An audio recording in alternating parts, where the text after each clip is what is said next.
Sean Lennon here with the Fightlete Report, reporting from Mullen's Bar and Grill after another exciting UFC card, UFC 261. This is a historical card because it's the first time they have fans back here in a venue. I mean, who thought that would happen less than a year later after the COVID pandemic? They are back here with fans in Jacksonville, and they delivered a heck of a card. Listen, I thought the main card was stacked. Unfortunately, it didn't get off to the start that we wanted to. Jimmy Crute suffered a horrific leg injury after a kick really landed awkward in the inner ward of his thigh. He wanted to keep fighting so badly, had to stop the fight.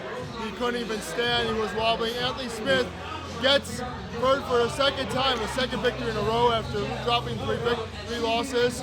Looking good, but obviously that's not the way either man wanted the fight to go.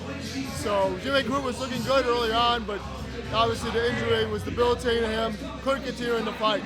Next fight, we've got Weidman, Hall. Uriah Hall came in there.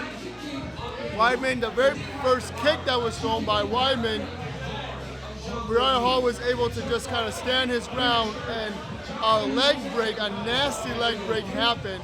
It actually reminded us hauntingly of when Anderson Silva broke his leg on Chris Weidman's leg when Chris Weidman checked the kick. So as you can tell, that was a devastating. Nobody wants to see a fighter go out like that, especially someone a class guy like Chris Weidman. Uriah Hall did not look happy at all to get the victory. He did not celebrate.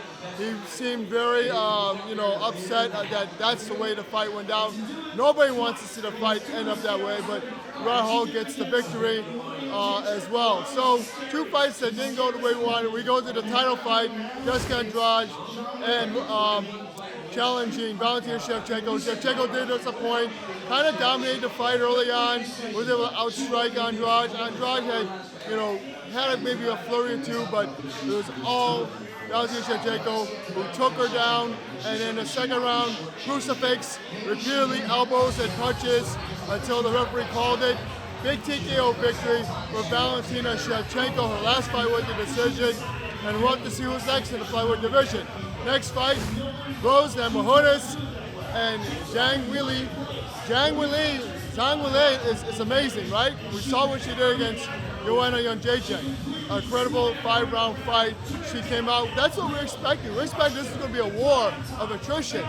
Rose Namajunas originally picked to win this fight by submission, and she was the underdog. Not a lot of people thought that she would be able to dethrone Weidman. But guess what happened? Rose connects with a beautiful high head kick.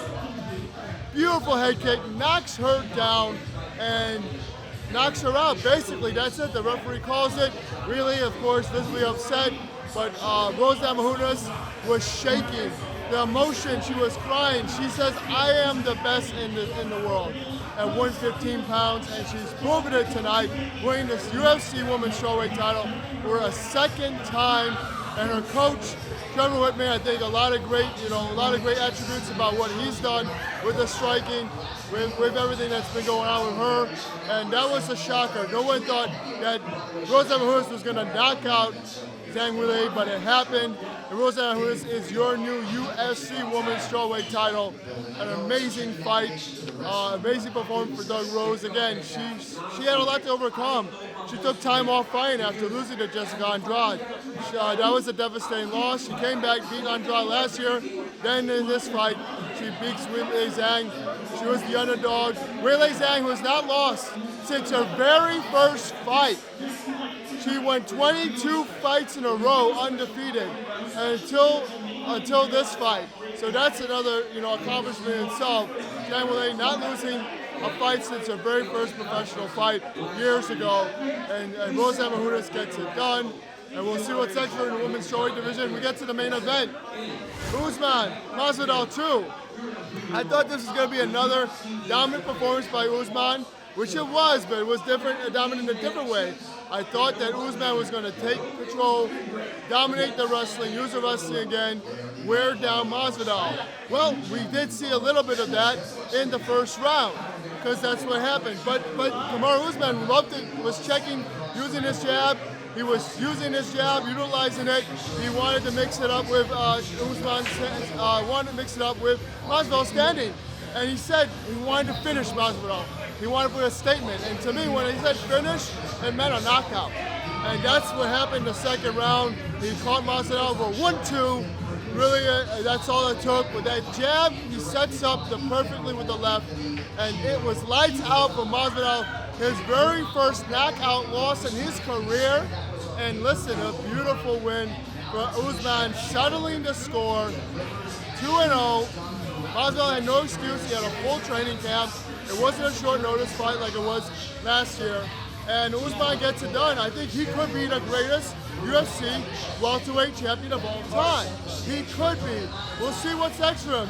Nate Diaz is coming back to the UFC. He has never won the title, but he's contending for it. You gotta believe that he's a threat.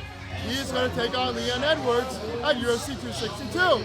We also have Wonder Boy Stephen Thompson, who's been on a little bit of a roll. He's gonna be taking on the man who the best lost to Usman, and that's Gilbert Burns. We could see the next number one contender happen in the next 3 months and have Usman fight maybe September, October in the fall. And listen, Masvidal did connect on him a couple times, so it wasn't like, Usman didn't feel anything or didn't suffer anything, but a great job done for Kamaru Usman. Again, Trevor Whitman in his corner for this fight, who's been working with for the past 2 fights. And Trevor Whitman knows how to find those openings, knows how to create those devastating knockout opportunities. And we saw it on display. And Usman, who has not had a knockout, I believe, since like 2015, 2016, something like that.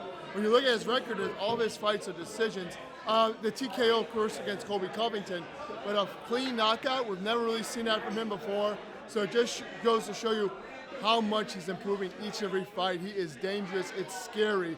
Kamaru, the Nigerian nightmare, Usman, has put the whole division on notice, putting an end to his feud of Usman. And you know who's next? Colby Covington. And he's going to eventually put an end to that feud, and they fight upcoming. So like I said, I think it's going to, we did touch about the other contenders, but Colby Covington was ringside for the fight. He did do an interview. He's next in line to take Kamaru Usman. Will Colby Covington in a rematch be able to destroy? We'll find out.